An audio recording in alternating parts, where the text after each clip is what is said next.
Welcome back to the Marvel Movie Minute, a daily podcast which we disassemble a film from the Marvel Cinematic Universe into one-minute segments and then examine it in obsessive and occasionally hilarious detail. I'm Kyle Olson from the Swashbuckling Ladies Debate Society podcast. Hey, and I'm Rob Cabasco. And Kyle.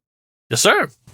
Did you know that thousands of years before Chuck Yeager broke the sound barrier, people were already breaking the speed of sound with a man-made object?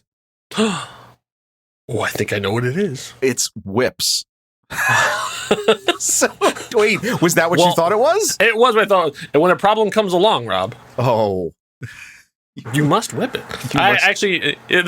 This is what's nice about being a comic book nerd is that nerdery, it comes in many, many shapes and flavors. And so Grant Morrison, in the comic, when he was writing Justice League of America, JLA, I should say, his version was JLA, had Catwoman show up on the thing, and he actually explained that as she was whipping someone in the nards. Oh! Ouch. She's like, and yeah, that's how I learned that, as what you're going to tell us, what the snap of a whip actually means. So here's the deal. Like, people who thought, first of all, whips have existed for about 3,000 years.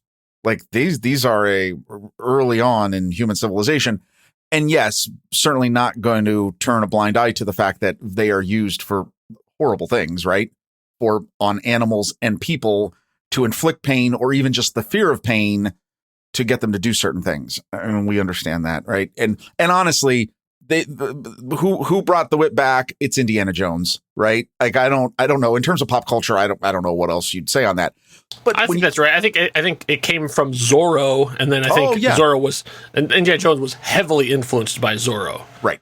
So, but yeah, I would say into pop culture, yes, you're right. Indiana Zorro. Jones.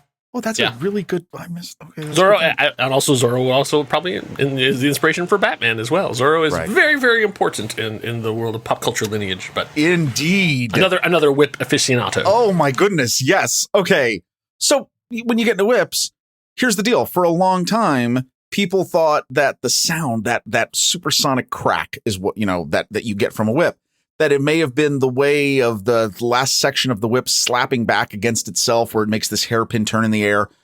Little did we know, it wasn't until the 1950s, using high-speed technology in terms of high-speed photography, that it was proven that the crack from a whip is literally a small sonic boom generated at the tip of the whip, accelerates beyond the speed of sound. How crazy is that? Isn't that amazing? That's insane. What? Yeah. I always thought it was the snapback that when it would come back around itself, right? That when it would hit like a leg slap or so, we talk about wrestling, right? Like you make that noise. No, it's a little sonic boom. Yeah. That's wild. Why do I bring that up? Because maybe pop culture's lesser whip expert. I don't know. That's right. It's interesting that we're talking about whips now because there's a viral video. It's actually going around right now from the early 90s because one of the greatest whip users in all of Hollywood is Michelle Pfeiffer. Michelle Pfeiffer was trained on the bullwhip for Batman Returns by the same guy who trained Harrison Ford on Indiana Jones. Oh. And this trainer, I'm sorry, I know you were going to be talking so much about whips. I don't have the information in front of me, but this trainer, whose name deserves to be said right here, says that Michelle Pfeiffer was the greatest student he ever had. He said she was a natural with the bullwhip. So there is a piece of video going around, and you should definitely go to YouTube and find it, where the take is that as Catwoman, she's in full outfit. Let's not forget the Fred Astaire, Ginger Rogers thing. Everything that Michelle Pfeiffer is doing, she is doing in a full leather catsuit and high heels. Right. A ridiculous outfit in order to be able to do performing physical activities in. But that's what she's doing. So what she's supposed to do is she's supposed to stand in one place and then use her bullwhip, whip the heads off of 4 dummies. And she does it on the first take. She literally whips the head, no special effects. She literally whipped the heads off of all 4 dummies the first time. And she still has the whip. She posted a picture on Instagram. She still has it. Oh, that's great. It's just amazing. So we're getting all about whips here in minute 111, which is interesting because each one looks like a whip too. Here we go. Oh, As we're talking about Iron Man 2 from 2010, directed by Mr. Jon Favreau.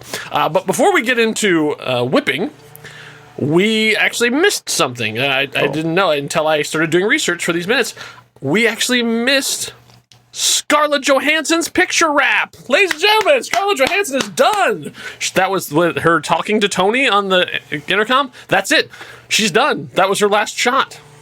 We totally missed. I assumed she came back later on in the movie. Dang. She does not. Do you know why? Okay, you know why I didn't think of that is? It's so indiscriminate. I mean, it's so random. Wait, whoa. Yeah. Okay, and the reason... Basically, her just like leaning in and going, you got one coming in on you, Tony, or whatever, whatever it is that she says, where she says, oh, the heat signature is different, or the repulsor signature is whatever it is. Right. That was her last shot. Okay, can I make a theory about why we missed it? Because it is not the last reference to her in the movie. No, they do mention her again, but that for Scarlett Johansson, that's a picture wrap. So thank you for Scarlett. You were amazing. You suffered through a lot of garbage, but you came out as one of the most widely recognizable characters in the MCU. And hopefully, by the time that you're listening to this, you will have seen her movie. At time of recording, still not out yet. I was just totally going to say that. Like, as we're talking right now, movie's still not out. Nope. Hopefully, when you do hear this, we will all have been basking in the glow of Black Widow. Oh, yeah. All right, way to go. Excellent. Yeah, so picture wrap on Scarlett. So good job, Scarlett. Okay, so let's get into the actual minute 111. So this is we're in the midst of the fight scene. So now the fight scene with Whiplash, who, as I mentioned in the closing, is never referred to as Whiplash in any part of the MCU, at all. I think maybe in some of the tie-in comics, the ones that are supposed to be taking place in continuity, they might say it, but never once is it said in this movie or any other MCU movie. Right.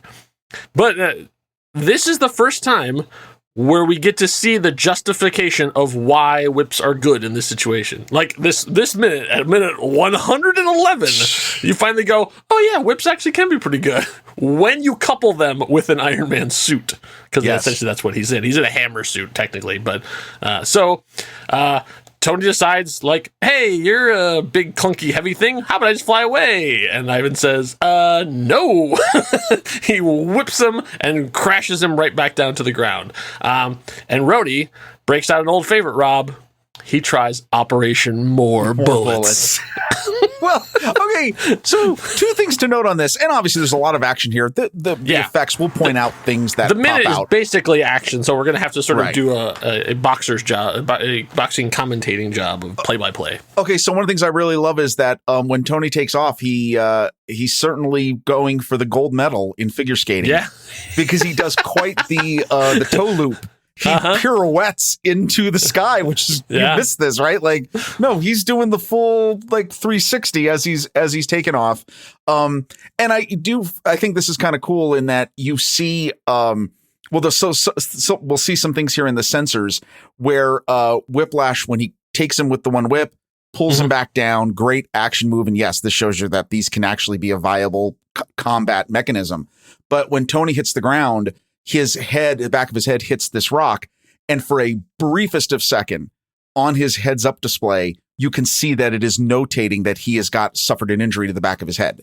So you can see the image of himself, the suit, and there's a beginning of a beacon that's coming up right behind his neck, showing that, yes, you've suffered some sort of contusion, possibly mild concussion.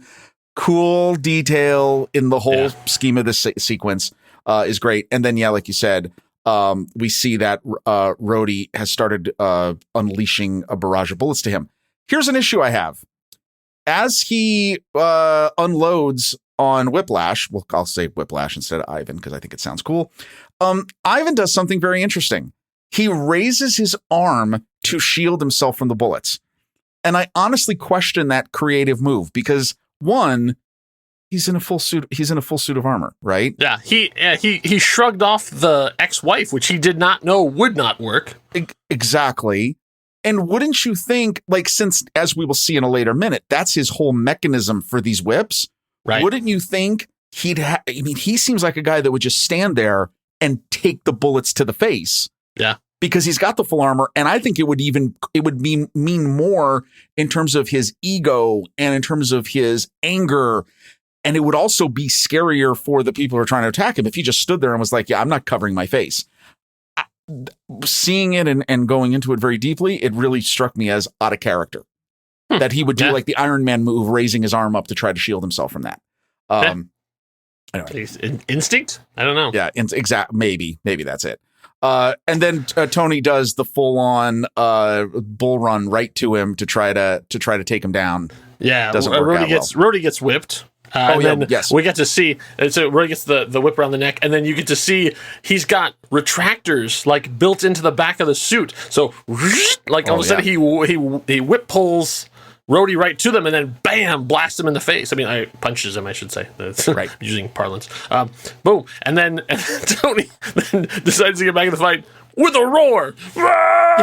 Like, so I'm like, oh, all right. And then it's funny because it's like, obviously they put it in afterwards, but then it's just like, and it just stops mid leap. Like they just like, that's enough. Like we did 3 seconds of the scream. That's all we need, and they just cut it off. Okay, what? That was a weird thing, right? It was a weird thing. But is that trying to connect when he lets out the roar of anger when he's drunk at the party, at his birthday party? Sure, Rob. Why not? Why? Okay, sure. Sure. Okay. All right. I thought that maybe it's like showing his rage, but used in a more focused and a better way. I guess it would be strange if he didn't make a sound. Or, I mean, I guess it makes more sense than, take this, Ivan! Like, how about you? And your stinky dad. Boom. Right. Like, but I gotta say, just that there is a huge opportunity wasted here. We gotta have a guy in an armored suit, and then we have another guy. Now there's 2 guys in armored suits, and they're fighting robots, like they're fighting the drones. And now a 3rd guy in armored suit and now they're literally punching each other in the face. And there's not one Rock'em Sock'em Robots joke in this entire movie, and that is a travesty. Not one. Okay, I'm gonna get there. I'm actually gonna get there. That I wouldn't want to use that as the intro, but we're going to talk about that. Okay. So true, you are correct. Yeah.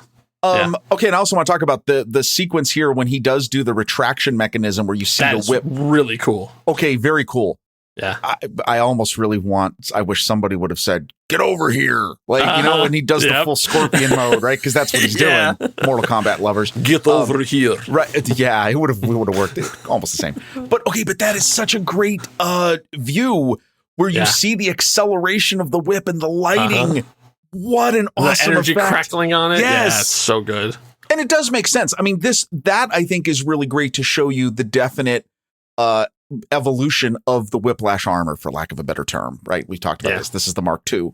That he's added that type of ability and that type of control. It's just a neat part. I mean, I will forgive the whole man in suit battle because of stuff like that. It's cool. I'm not forgive, but I'll give them a little more leeway, and also for the fact that, as I learned in the commentary, this was done. This was last minute. This was like the last stuff they did because, as we saw from was it minute 110 or minute 109? Right. This was not how the movie originally ended, so they had to come up with this on the fly. So all of this stuff was really, really, really late, including design, implementation, choreography. All these things had to come together really, really fast. And so for that, it doesn't look like it. No, of all the things we had, it doesn't look out of place or unfinished or any of that kind of stuff. I mean, like the CGI around Ivan's head, sort of floating in that suit, it's a little shady. But it also was 2010. So what are you going to do? But yeah, like I give them a lot of credit. The brilliant people at ILM for pulling this together at the really last minute and making it look really freaking cool. Because it is 10 years later, still looks great. Oh no, this is I'm still amazed. Like it's honestly, you forget that this is not practical. That none of this is practical. Yeah, none of this. Yeah, there's not one thing in here. Maybe the ground. Yeah, I don't know if they did plates or what, but yeah. So Tony gets a whip to the neck.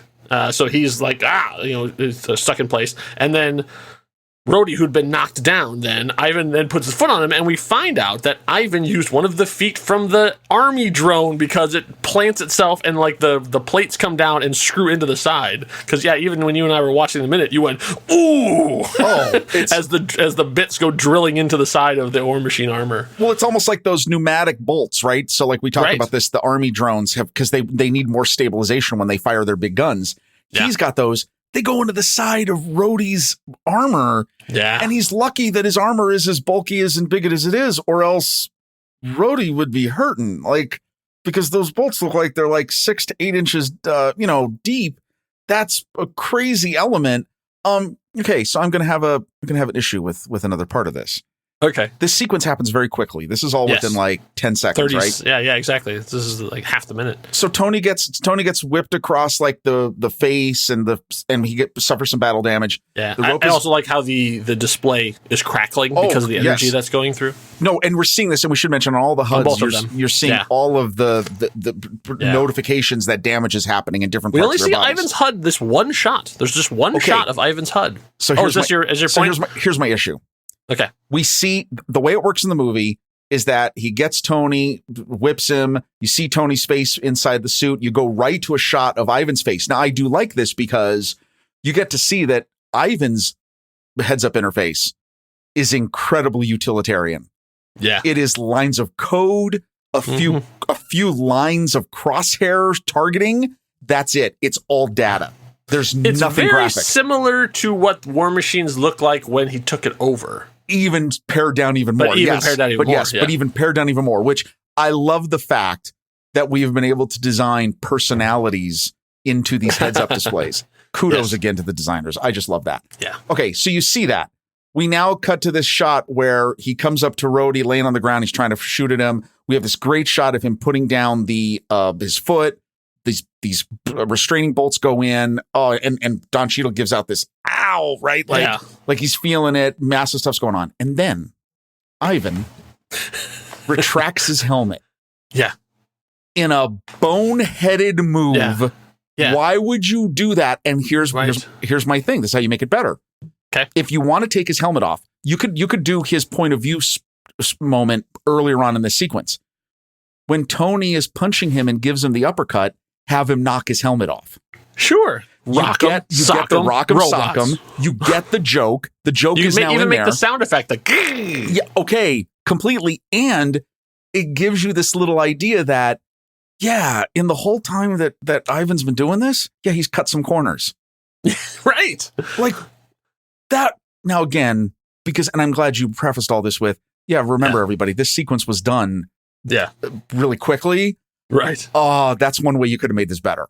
Because I think that would have been awesome. Because him retracting it, yes, I realize because he wants to impart some evil, word. No, it's not. Don't do that. Because then it makes you vulnerable, and you don't want that. You want to crush these guys. Anyway. Right. It doesn't really make a whole lot of sense because even knowing what comes in 112, which we'll talk about when we get there, even him showing his face here doesn't really make a whole lot of sense because he doesn't say anything. It's just like him looking left, right.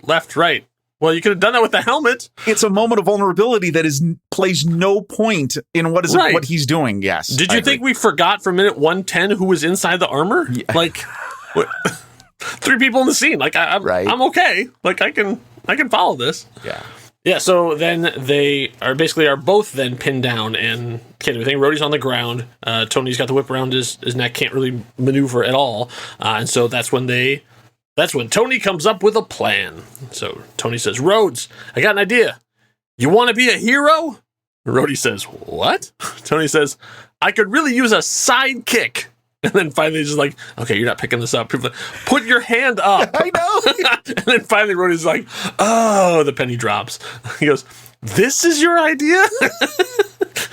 He says, yep, Rhodey says. And so the two of them then point their repulsors at each other because, as we saw during the party, when a repulsor meets a repulsor, nothing can live between them. So boom. He says, yeah, I'm ready. Go. Tony says, take it. And as they blast out together, the explosion oh no, and right before the huge explosion, that is where the minute ends. Like, you just see the beams touch, there's a small ball, and that is where it breaks up. It's a phenomenal... Darn you, algorithm. I know, that's a weird place where the minute ends.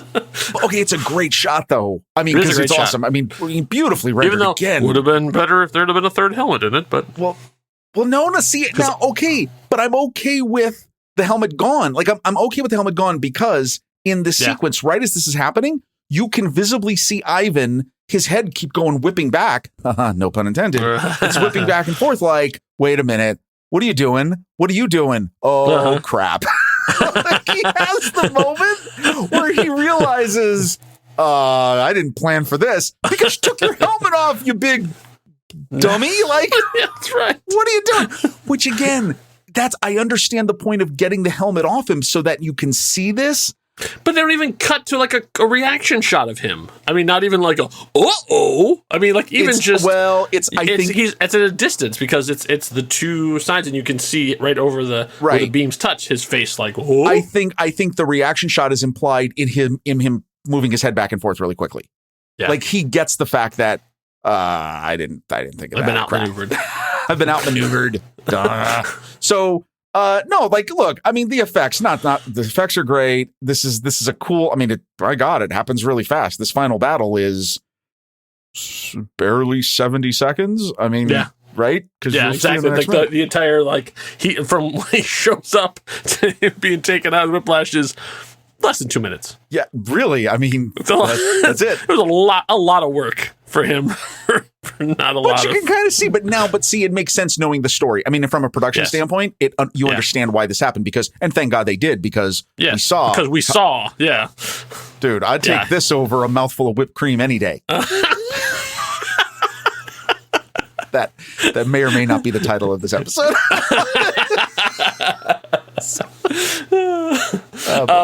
So literally that is where the minute comes to an end. So we won't see the results of the explosion up until minute 112. In the meantime, if you want to have your favorite anticlimactic fight scenes, you can post them over on Discord. We've got our own Discord server. You go to nextrow.com, scroll down to the Discord link, click it, join our community. We have a dedicated Marvel Movie Minute channel and a dedicated Iron Man 2 channel. So pop over there, put in with your favorite. It doesn't have to be a Marvel. It doesn't have to be a comic book thing. I'm just curious what was your biggest like anticlimactic movie moment that they build up something that's going to be huge. I'll put it up in any media that they built up this thing to be amazing and it turned out to be really disappointing. I want to hear about it. Oh boy. I mean, obviously I'm a nerd, so I prefer nerdery stuff. Like you say, like, oh, it's the final episode of Bridgerton. I'd be like, oh, okay, great. Like, I don't really know, but sure, fine, great. Happy to share, but just join. It's free, and we're happy to have you there. So be back here for minute 112 when we're going to find out what Iron Man 2 has to do with the coconut effect. Enough said. Bye.